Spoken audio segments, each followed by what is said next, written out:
समझने की कोशिश। तो आज हम यहाँ पे डिस्कस करेंगे मोशन के कॉन्सेप्ट को। देखिए, मोशन का कॉन्सेप्ट क्या कहता है? When the surrounding changes, when the surrounding changes, जब मेरे पास मेरी सराउंडिंग्स चेंज होती है। When the surrounding changes with respect to the time, with respect to the time, तो हम यहां पर बोलते हैं कि हमारी मोशन हो रही है। मोशन हमारे पास देखा जाए तो स्ट्रेट लाइन मोशन, जिसको हम मोशन इन वन डायमेंशन भी बोल देते हैं।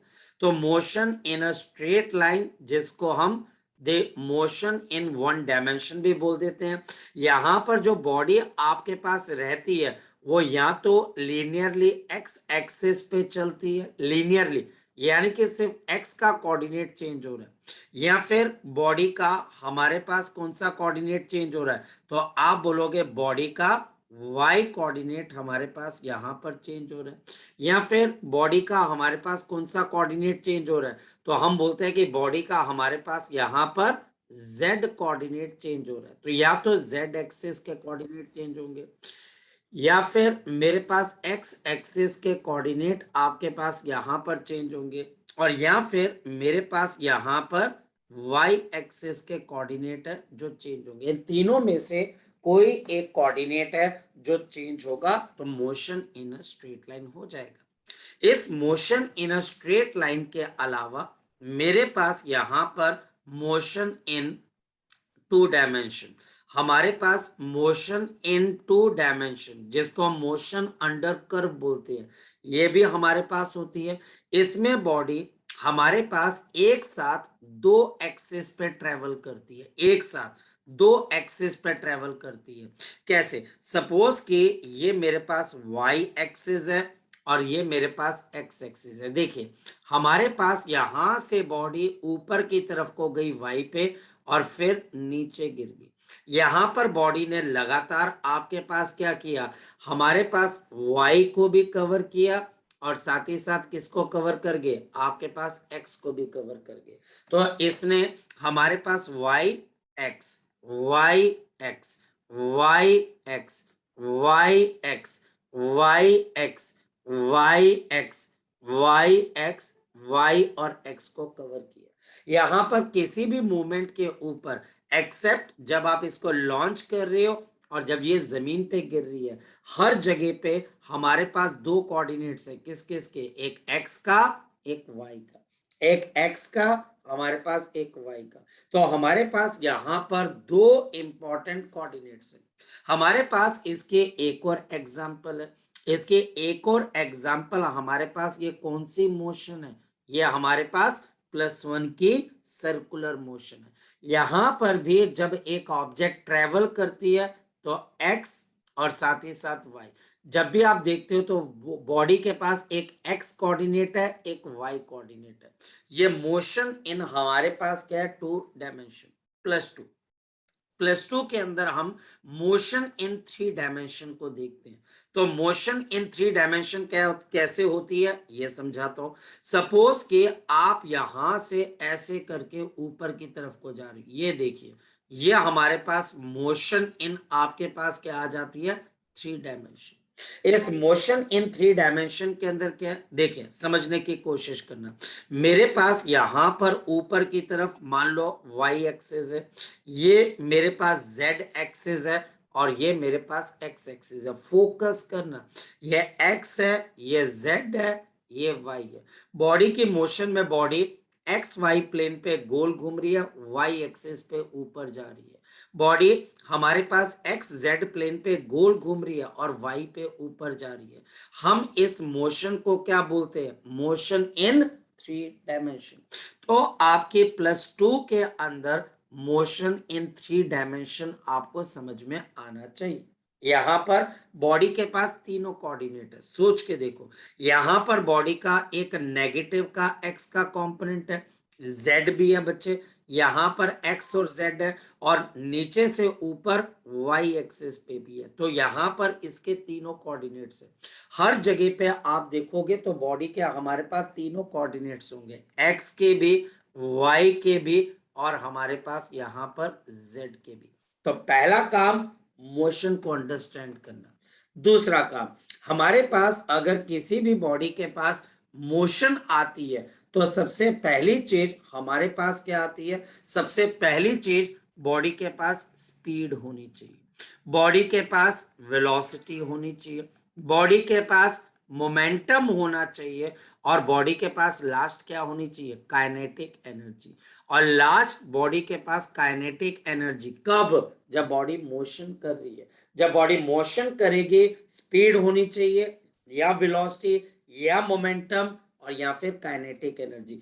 जब भी टीचर इनके बारे में बात करेगा तो मतलब मोशन की बात है, और जब किसी बॉडी के पास मोशन है तो ये चार चीजें आपके दिमाग में होनी चाहिए। अब नेक्स्ट पॉइंट, हमारे पास अगर किसी बॉडी की स्पीड, वेलोसिटी या मोमेंटम या काइनेटिक एनर्जी में चेंज आता है तो ये चेंज आता है ड्यू टू दी फोर्स। अब ध्यान से समझना, अगर किसी बॉडी के ऊपर फोर्स अप्लाई करते हो, अगर हम किसी बॉडी के ऊपर फोर्स को अप्लाई करेंगे देन हमारे पास वेलोसिटी चेंज होगी। मैं +1 का कॉन्सेप्ट बता रहा हूं, मेरे पास वेलोसिटी चेंज होगी। वेलोसिटी चेंज होने का मेरे पास यहां पर तीन मतलब है। एक, मैग्नीट्यूड चेंज हो जाना, मैग्नीट्यूड चेंज हो जाना, मैग्नीट्यूड चेंज हो जाना। बॉडी स्ट्रेट लाइन के ऊपर चल रही है और हमारी बॉडी का जो आपके पास मैग्नीट्यूड है वो हमारे पास चेंज हो गया। सेकंड, बॉडी के वेलोसिटी के चेंज होने का मतलब डायरेक्शन चेंज हो जाना, डायरेक्शन चेंज हो जाना। डायरेक्शन चेंज होने से भी वेलोसिटी चेंज मानी जाती है। कैसे? मेरे पास यहां से एक बॉडी ट्रेवल कर रही थी और ये ऊपर की तरफ को उठ गई। यहां पर मेरे पास इसकी speed v metre per second है, यहां पर भी इसकी speed v metre per second है। What is the change in the speed? अगर मैं आपको बोलूं what is the change in the speed, तो चेंज इन स्पीड इज 0। और चेंज इन स्पीड 0 क्यों है बच्चे? जरा बताओ, सोचो। क्योंकि हमारे पास यहां पर ये भी v है, ये भी v है, तो हमारे पास ऐसी सिचुएशन के अंदर change in speed, change in the speed, ये हमारे पास किसके बराबर आ गया? 0 के बराबर आ गया। और change in kinetic energy, change in the kinetic energy, आपके काइनेटिक एनर्जी के अंदर चेंज भी कितने के बराबर है? 0 के बराबर। हमारे पास काइनेटिक एनर्जी के अंदर चेंज भी 0 है, लेकिन क्या वेलोसिटी में कोई चेंज आया? यस, हमारी वेलोसिटी में क्या चेंज आया? हमारे पास यहां पर इनिशियल वेलोसिटी किसके बराबर है? यहां पर इस बॉडी के इनिशियल वेलोसिटी किसके बराबर है? तो आंसर आपके पास आएगा वी आई कैप। और मेरे पास यहां पर इसकी फाइनल वेलोसिटी किसके बराबर है? फाइनल वेलोसिटी किसके बराबर है? तो हमारे पास इसकी वेलोसिटी के कितने कंपोनेंट बन जाएंगे? Plus V J cap. Exactly, ये मेरे पास एंगल थीटा आ गया। This is v cos theta, यहां पर मेरे पास क्या आ गया? v sin theta. तो final velocity is v cos theta I cap and plus of v sin theta j cap. तो अगर कोई टीचर बोलता है what is the change in velocity, तो हमारा जवाब क्या होगा? हमारा जवाब होगा v cos theta minus v I cap plus of v sine theta, और साथ में क्या आ जाएगा? j cap. Now this is the change in the velocity. और क्या मोमेंटम चेंज हुआ? यस, हमारे पास मोमेंटम भी चेंज हुआ। तो यहां से देखो कॉन्सेप्चुअल क्वेश्चन बन गया। क्या अगर चेंज इन काइनेटिक एनर्जी 0 है तो क्या मोमेंटम का चेंज भी 0 होगा? जरूरी नहीं है। यहां पर अगर कोई टीचर बोलता है चेंज इन मोमेंटम, तो M V cos theta minus V I cap plus of M V sine theta J cap. तो मोमेंटम चेंज हो रहा है लेकिन काइनेटिक एनर्जी चेंज नहीं हो रही। ये आगे चल के +1 का हमारे पास एक इंपॉर्टेंट कॉन्सेप्ट बनता है। कॉन्सेप्ट टीचर आपको क्या पूछता है? Does the change in kinetic energy always means that there will be change in momentum, या फिर टीचर बोलता है डज दिस मीन्स दैट कि अगर मोमेंटम चेंज हो रहा है तो काइनेटिक एनर्जी भी चेंज होगी, तो आपका आंसर होगा बिल्कुल भी नहीं। आप बिल्कुल भी ऐसा नहीं कह सकते। अगर मेरे पास स्पीड में चेंज आएगा तो काइनेटिक एनर्जी में चेंज आएगा, और अगर मेरे पास वेलोसिटी में चेंज आ रहा है तो जाकर मेरे पास मोमेंटम के अंदर चेंज आ रहा है।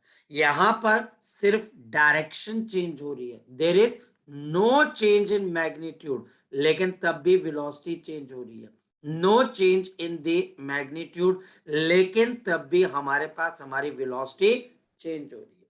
अब नेक्स्ट पॉइंट पर आते हैं। फोर्स अप्लाई करने से वेलोसिटी चेंज होती है, लेकिन कौन सी डायरेक्शन की? हमारे पास यहां पर इसके बाद हम थोड़ा सा और डेप्थ में जाते हैं, और हमारे पास यहां पर क्या आता है? फोर्स लगने से बताओ क्या प्रोड्यूस होती है? हमारे पास फोर्स लगने से बताओ क्या प्रोड्यूस होती है? तो आपका आंसर क्या आ जाएगा? एक्सेलरेशन। और एक्सेलरेशन हम बोलते हैं is responsible for the change in the velocity, for the change in the velocity, for change in the velocity, acceleration. अब इसका मतलब क्या? इसका मतलब अगर एक्स डायरेक्शन पे फोर्स लग रही है तो एक्स डायरेक्शन की एक्सेलरेशन होगी, और इससे हमारे पास एक्स डायरेक्शन की वेलोसिटी में चेंज आएगा। अगर मेरे पास y डायरेक्शन में फोर्स लग रही है तो y डायरेक्शन में एक्सेलरेशन होगी, और y डायरेक्शन की ही वेलोसिटी में चेंज आएगा। तो जब भी कोई बॉडी एक्सेलरेट करती है तो हमारे पास वेलोसिटी में चेंज आता है, और x की एक्सेलरेशन x की वेलोसिटी चेंज करेगी, y की फोर्स y की एक्सेलरेशन y की वेलोसिटी को चेंज करेगी। इसको आपस में इंटरचेंज मत करिएगा। बहुत सिंपल सी बात है, चेंज मत करिएगा। अगर आप चेंज करोगे तो आपके लिए बहुत बड़ी मुसीबत खड़ी हो जाएगी। मैं समझाता हूं कैसे। फॉर एग्जाम्पल, मेरे पास यहां पर टीचर आपको एक क्वेश्चन देता है। क्वेश्चन बड़ा सिंपल सा है। क्वेश्चन हमारे पास यहां पर ये है कि एक ऑब्जेक्ट है जिसको मैं एक हॉरिजॉन्टल वेलोसिटी दे रहा हूं u मीटर पर सेकेंड। इस बॉडी पे वर्टिकल डायरेक्शन में एक फोर्स लग रही है F, वर्टिकल डायरेक्शन में y एक्सिस पे। बॉडी का मास मेरे पास m kg, और मुझे बताना है t टाइम के बाद ये बॉडी की मोशन कैसे होगी। ये मेरे पास t इज इक्वल टू 0 है। मुझे t is equal to T पे बताना है कि इस मास की मोशन उस वक्त कहां पर हो रही होगी। पहली चीज हमेशा याद रखना, हमारे पास वेलोसिटी कौन सी डायरेक्शन के अंदर है? तो वेलोसिटी मेरे पास एक्स डायरेक्शन के अंदर है। मेरे पास वेलोसिटी एक्स डायरेक्शन के अंदर है। दूसरी चीज बच्चे हमारे पास यहां पर एक्सेलरेशन अलोंग एक्स डायरेक्शन 0 है, और इसका आंसर ऐसा क्यों हो रहा है? क्योंकि एक्स डायरेक्शन में फोर्स भी 0। जब फोर्स ही नहीं है, एक्सेलरेशन ही नहीं है, तो आपकी वेलोसिटी क्या रहेगी? Constant. Therefore U X is equal to U remains constant. ये कांस्टेंट रहेगी both in magnitude as well as direction, both in magnitude, both in magnitude as well as direction. ना तो इसका मैग्नीट्यूड चेंज होगा and ना ही हमारे पास इसकी कोई डायरेक्शन चेंज होगी। ना मैग्नीट्यूड चेंज होगा ना डायरेक्शन, यानी टी टाइम के बाद भी बॉडी के पास एक्स डायरेक्शन की ये वेलोसिटी हो जाएगी। ये पहली चीज आ गई। अब बात करते हैं हम वाई डायरेक्शन की। वाई डायरेक्शन के अंदर मेरी वर्टिकल वेलोसिटी किसके बराबर है? तो answer this is 0 metre per second, क्योंकि बॉडी को मैंने हॉरिजॉन्टल लॉन्च किया। एक्सेलरेशन y एक्सिस पे किसके बराबर है? तो minus F upon mass m, क्योंकि एक्सेलरेशन क्या होती है? Force upon mass. Negative sign क्यों आया? नेगेटिव साइन क्यों आया? क्योंकि फोर्स की डायरेक्शन कहां की तरफ को है? फोर्स की डायरेक्शन कहां की तरफ को है? तो आंसर है ये हमारे पास डाउनवर्ड डायरेक्शन के अंदर। ये हमारे पास डाउनवर्ड डायरेक्शन के अंदर है। एक्सेलरेशन आ गई। अब ये एक्सेलरेशन क्या करेगी, ये आपकी वेलोसिटी को बढ़ाएगी कि कम करेगी? तो आंसर है ये हमारे पास हमारी वेलोसिटी की को चेंज करेगी। और क्यों चेंज करेगी?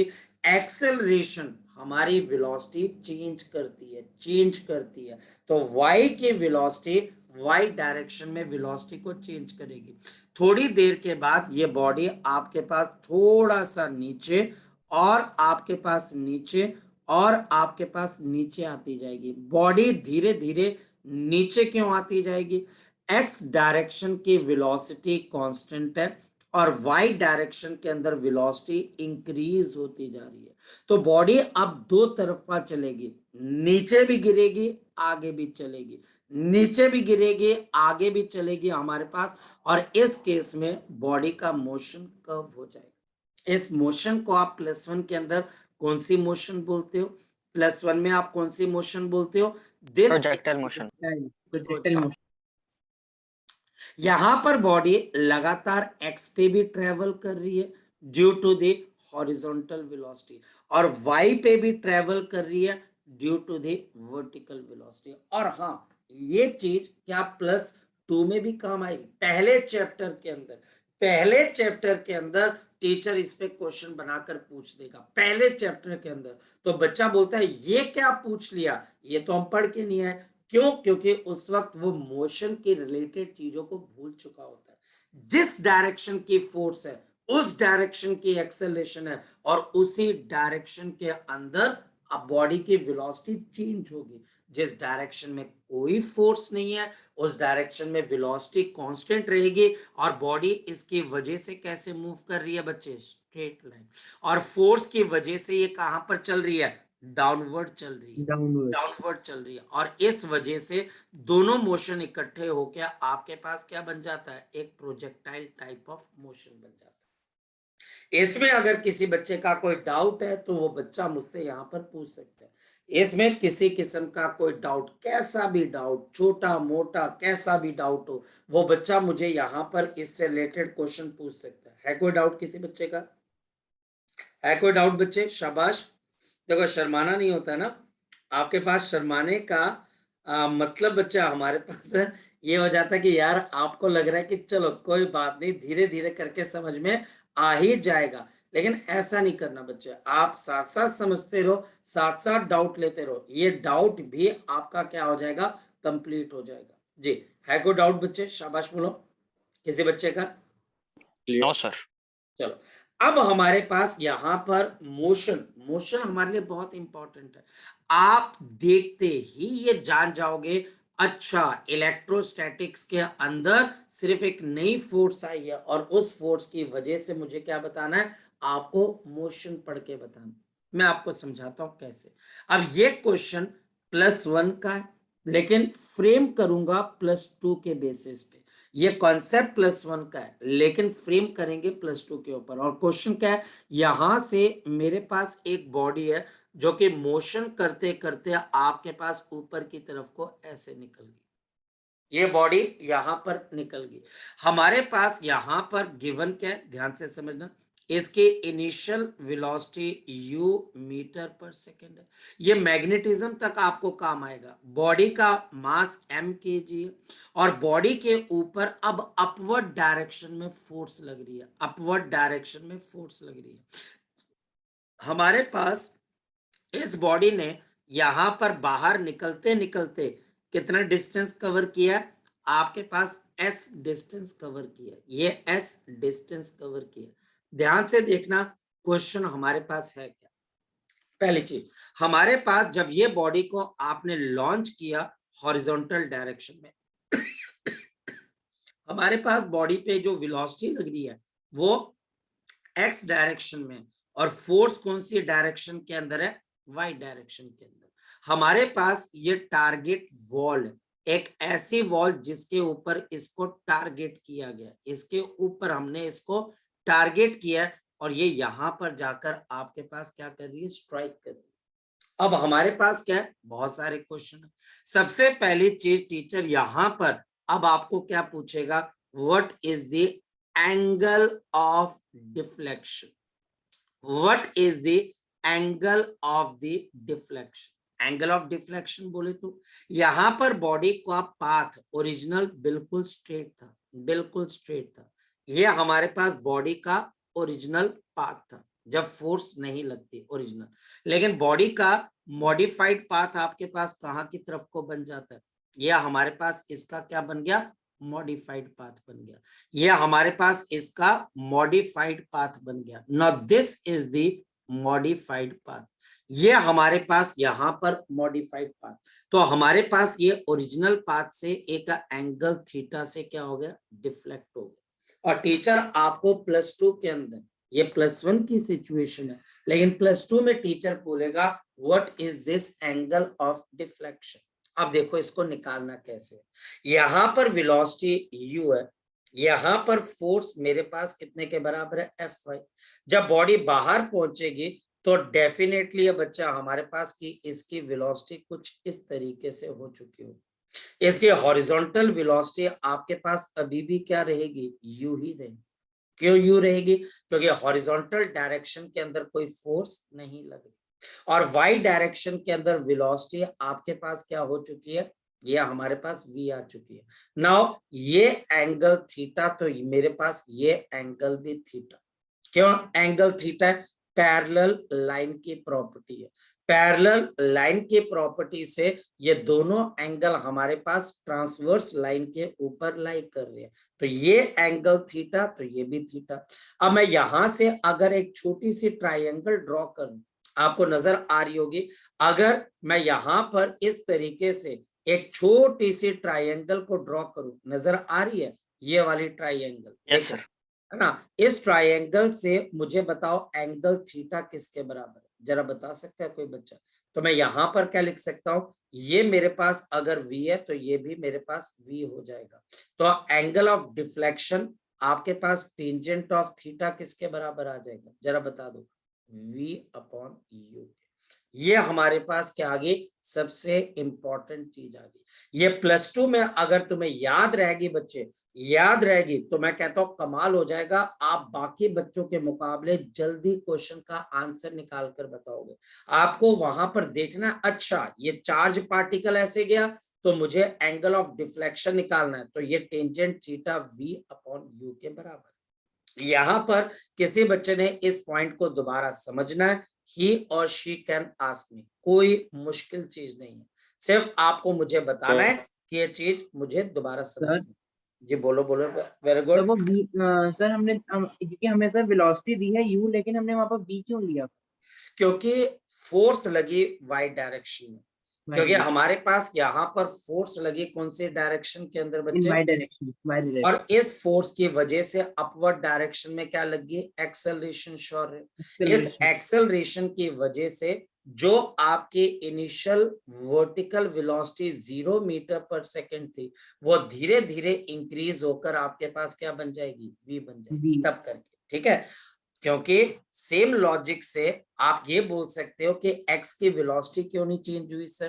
तो हमारे पास x की वेलोसिटी क्यों नहीं चेंज हुई? इसका रीजन है क्योंकि x की जो वेलोसिटी है बच्चा, हमारे पास जो x की वेलोसिटी है उसके ऊपर कोई एक्सेलरेशन काम नहीं कर रही, और हमारे पास यहाँ पर एक्सेलरेशन एक्सेलरेशन बच्चा हमारे पास जब काम नहीं करेगी तो हमारी जो वेलोसिटी है वो आपके पास कांस्टेंट रहेगी। तो बड़ी सिंपल सी तो बातें हैं बच्चा हमारे पास। मेरी बात को समझ पा रहे हो? Yes sir. और बोल बोल, क्वेश्चन पूछ बच्चे, कोई डाउट है तो क्वेश्चन पूछ बच्चे, हाँ शाबाश। सर, हो गया क्लियर। फिर है एस ना? का क्या काम है? क्या बेटा? रहेगा क्या फिर बच्चे? एस का कैसे काम करेंगे फिर? हाँ बस अब सारा कमाल हमारे पास किसका है? एस का है बच्चे। सारा कमाल हमारे पास किसका है? एस का है, क्योंकि इस एस से मैं वी कैलकुलेट, देख मुझे इतना तो पता लग गया कि मुझे एंगल ऑफ डिफ्लेक्शन निकालना है टेंजेंट ऑफ थीटा v/u।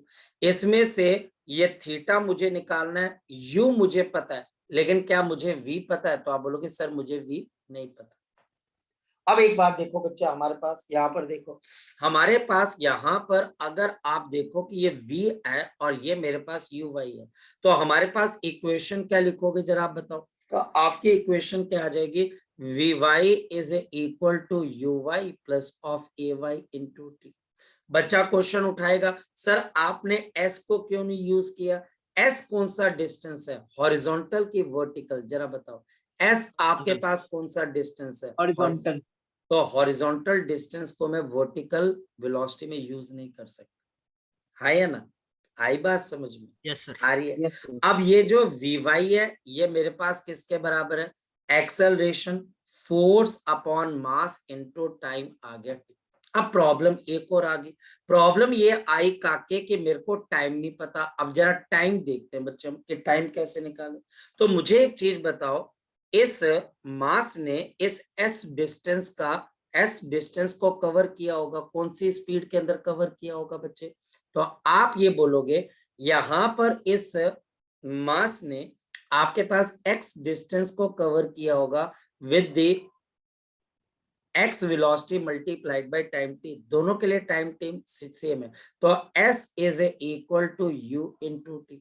मैं बड़ी सिंपल सी यहां पर इक्वेशन क्यों लिख रहा हूं, क्योंकि एक्स की डिस्टेंस को एक्स की वेलोसिटी और टाइम देखेगा बच्चे। अब बताओ यहां से टी की वैल्यू किसके बराबर आ गई, तो t is equal to s by.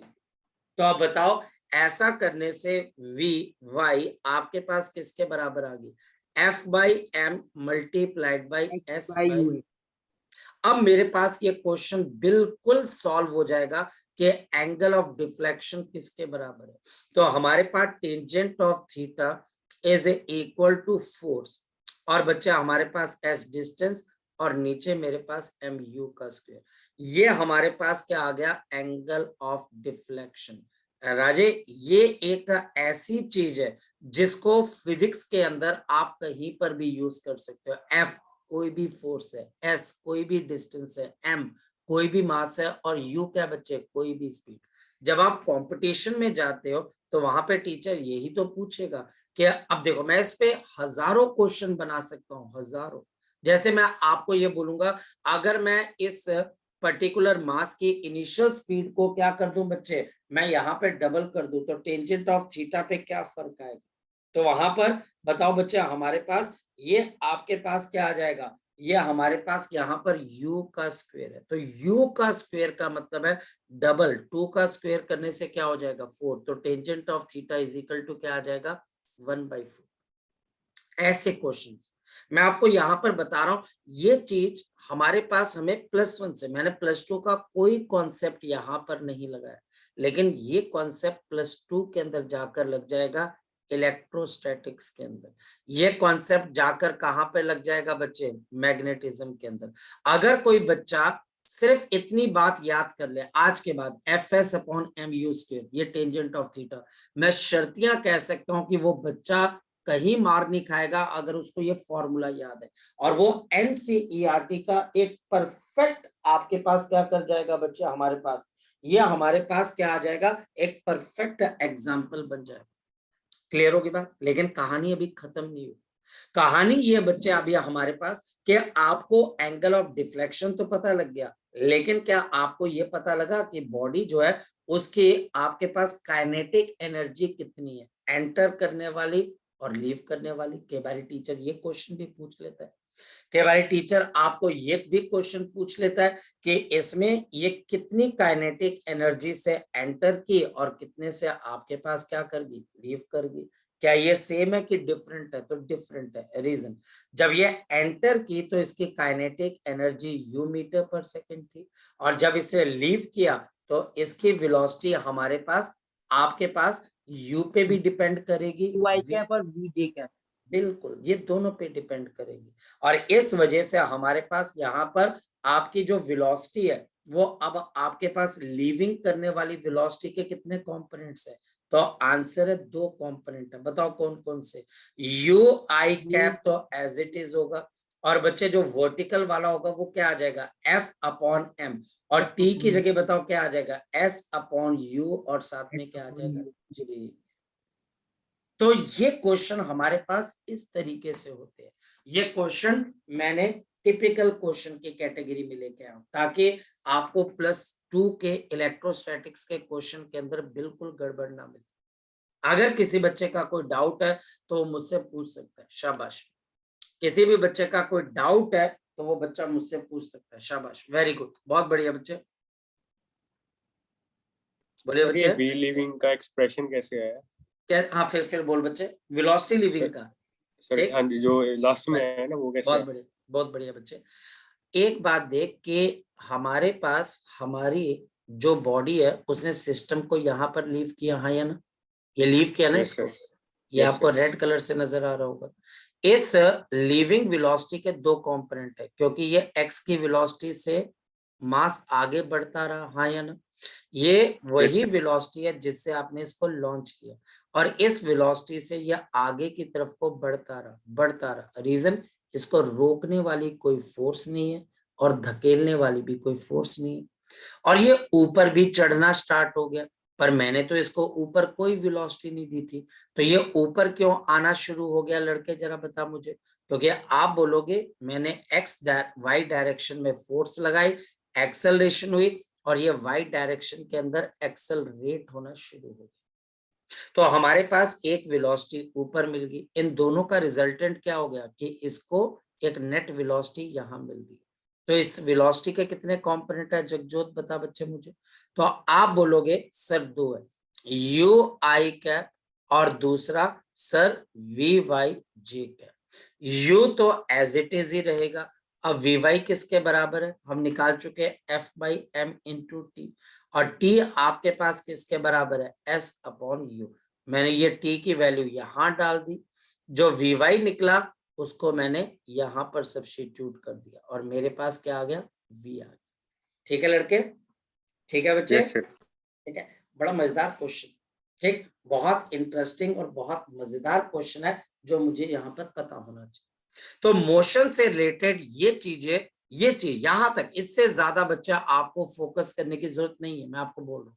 इससे ज्यादा आप डेप्थ में जाने की आपको कोई जरूरत नहीं है, आपका काम इतने से ही हो जाएगा, मैं ये बोल रहा हूँ। बिल्कुल परफेक्टली, इससे ज्यादा नहीं करना, यहीं तक करना है। नेक्स्ट बच्चा हमारे पास यहाँ पर, ये खासकर मैं अब ये सेक्शन डिनोट कर रहा हूं बच्चे मेडिकल वाले बच्चों के लिए। हमारे पास यहाँ पर आपको जीपी यानी ज्योमेट्रिकल प्रोग्रेशन के बारे में पता होना चाहिए। ज्योमेट्रिकल प्रोग्रेशन, हमारे पास ज्योमेट्रिकल प्रोग्रेशन क्या होती है, जैसे मेरे पास फर्स्ट टर्म है 1 plus of X square plus of X cube and so on up to infinity. इन दोनों, इन सभी टर्म्स का इंफिनिटी तक का सम कैसे दिया जाता है, बताओ शाबाश। तो इसका सम आपके पास क्या दिया जाता है, फर्स्ट टर्म डिवाइडेड बाय नीचे आपके पास क्या होता है, शाबाश। नॉन मेडिकल वाला कोई बच्चा हो तो कॉमन रेशियो, कॉमन रेशियो कितनी है इसके पास, बताओ शाबाश। कॉमन रेशियो कितने के बराबर है यहाँ पर, बताओ। तो ये बच्चा हमारे पास x है, तो 1 डिवाइडेड बाई आपके पास कितना आ जाएगा, 1 माइनस ऑफ x। यहाँ पर ये भी बात आ जाती है कि जो x है शुड बी लेस देन 1, ये भी हमारे पास आ जाती है कि x should be less than 1।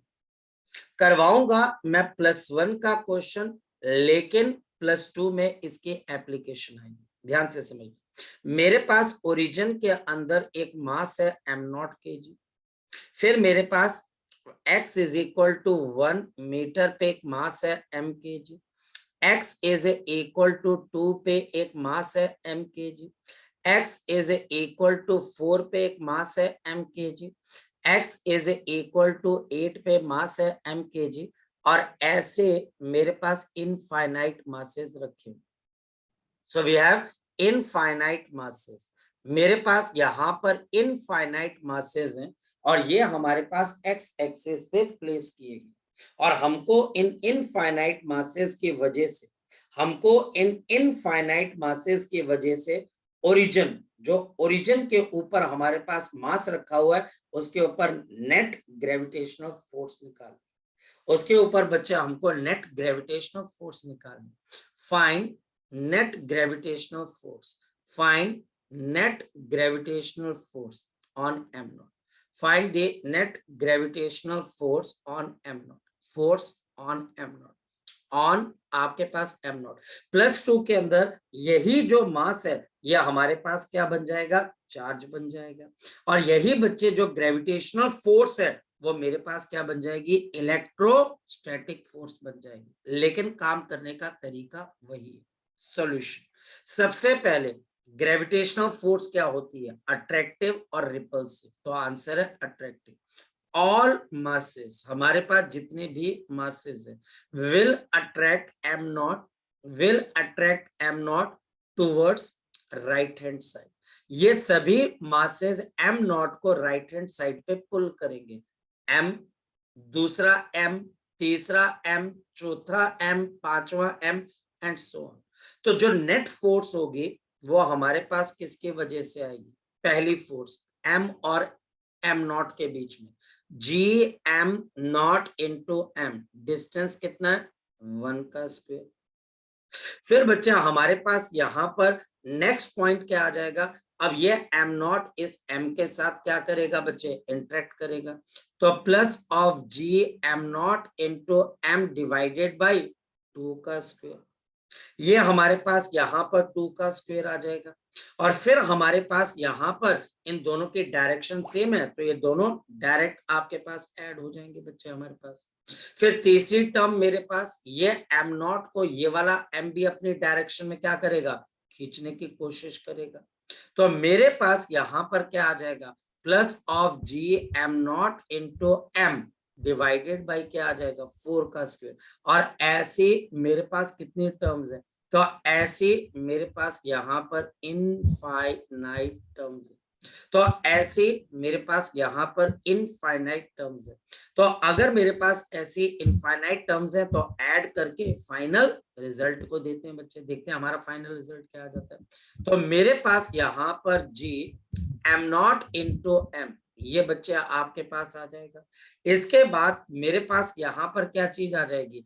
आपके पास 1 plus 1/4 plus 1/16 and so on up to infinity, and so on up to हमारे पास क्या आ जाएगी? इंफिनिटी। अब अंदर जो टर्म बनी है वो हमारे पास क्या बन गया बच्चे? जीपी। आप देख लीजिए, और पहली टर्म 1 है, दूसरी हमारे पास 1/4, तीसरी हमारे पास यहाँ पर क्या आ गई? 1/16। इसके कॉमन रेशियो कोई बच्चा बता सकता है कितने के बराबर है? 2 का इसके स्क्वायर। बिल्कुल, इसके कॉमन रेशियो कितने के बराबर है आकाश? 1/4। 1/4। 1/4। और अब मेरे पास फर्स्ट टर्म बच्चे 1 आ गई, कॉमन रेशियो भी पता लग गई। अब देखो ये क्वेश्चन कितनी इजीली हो जाएगा। G m naught into m and 1 divided by 1 minus 1/4। तो ये बच्चा हमारे पास क्वेश्चन है। आपके धीरे धीरे इलेक्ट्रोस्टैटिक्स की क्या हो रही है बच्चे? तैयारी स्टार्ट हो चुकी है। तो यहाँ पर मेरे पास कितना आ जाएगा? This will be 4/3। तो ये हमारे पास यहाँ पर क्या आ जाएगा? 4 आपके पास यहाँ पर 3 आ जाएगा। तो 4/3 हमारे पास आंसर है। और ये इतने न्यूटन की फोर्स लग जाएगी।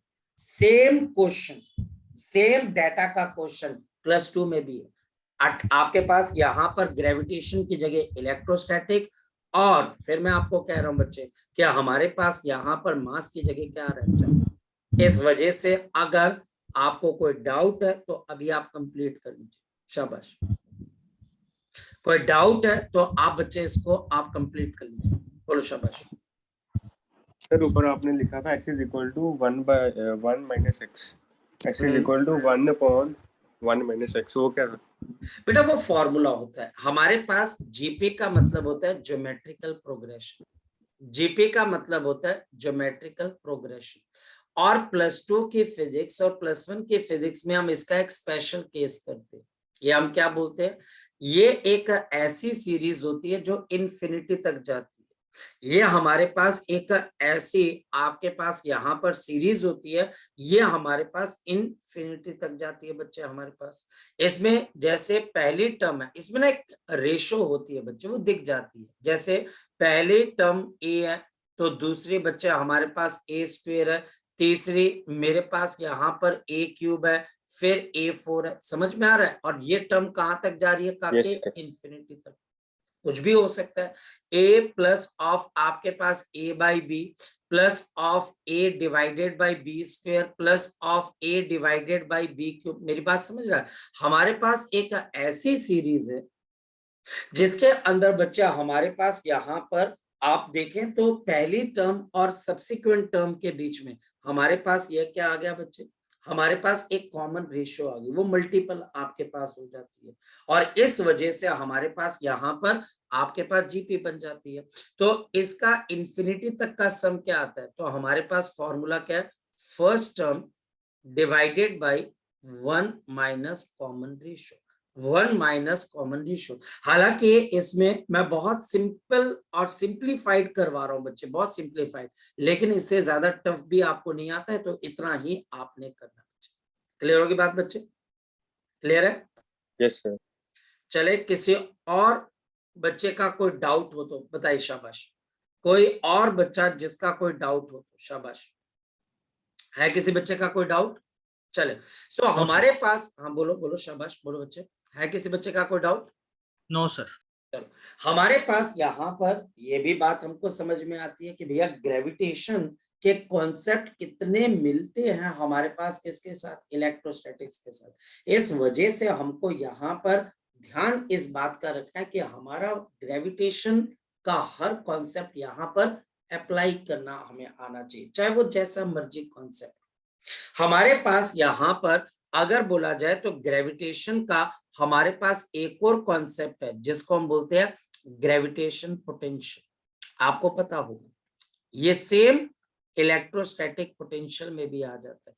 ग्रेविटेशनल पोटेंशियल, ग्रेविटेशनल पोटेंशियल हमारे पास क्या हो जाता है, the work done per unit mass to bring that mass from infinity to a location. खैर हमारे पास, हम डेफिनेशन पे नहीं जाएंगे, पोटेंशियल हमारे पास ग्रेविटेशन पोटेंशियल क्या चीज बोलता है बच्चे, वो ये बोलता है कि हर मास जो कि इस यूनिवर्स के अंदर है वो किसी भी दूसरे मास को क्या कर सकता है, अट्रैक्ट करके अपने पास बुला सकता है, तो उसको एक वर्क डन करवाया जा सकता है। इन दोनों के बीच की जो अट्रैक्टिव आपके पास फोर्स है, इन दोनों के बीच की जो अट्रैक्टिव फोर्स है, ये हमारे पास इसके ऊपर वर्क डन करेगी। ये मास आपके पास क्या करेगा, it will provide force and work done, it will provide the force and the work done to bring m naught from infinity to a particular location, infinity to a particular location, to the particular location. तो हमारे पास यहाँ पर इस work done per unit mass m not को the work done by capital M and divided by m not, हम इसको क्या बोल देते हैं, ग्रेविटेशनल पोटेंशियल। क्यों पढ़ रहे हैं, क्योंकि इलेक्ट्रोस्टैटिक्स में आएगा इलेक्ट्रोस्टैटिक पोटेंशियल। ये ग्रेविटेशनल पोटेंशियल नेगेटिव है, रीजन क्योंकि हमारे पास ये फोर्स आपके लिए क्या है, अट्रैक्टिव है। ये फोर्स अट्रैक्टिव है तो ग्रेविटेशनल पोटेंशियल नेगेटिव है।